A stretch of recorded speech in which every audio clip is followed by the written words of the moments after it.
In this example, we're going to look at a slightly different situation.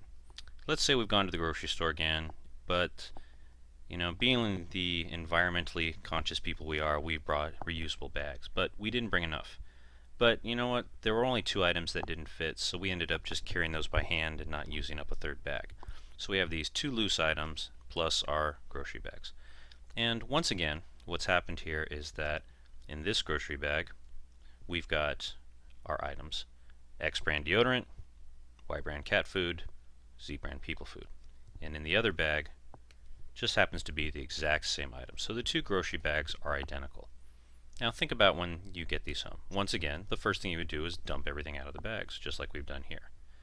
But then we sort our items, because again, we don't want the deodorant mixed in the refrigerator with the people food.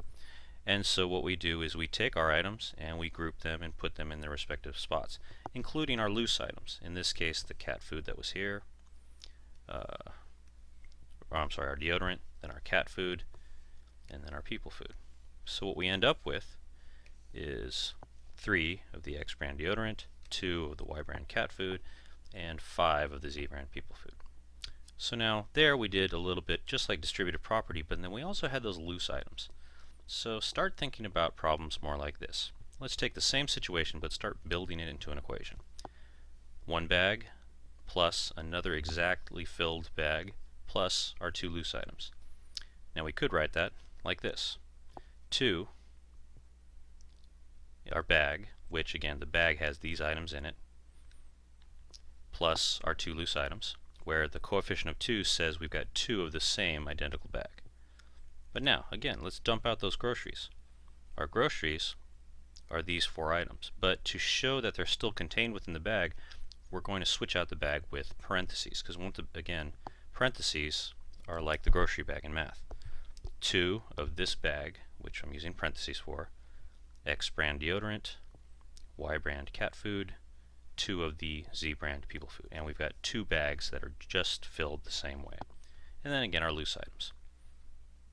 Now, as we know with distributive property, what we can do is we can take things out of the grocery bags as long as we account for all the items. So in this case, it should look like this.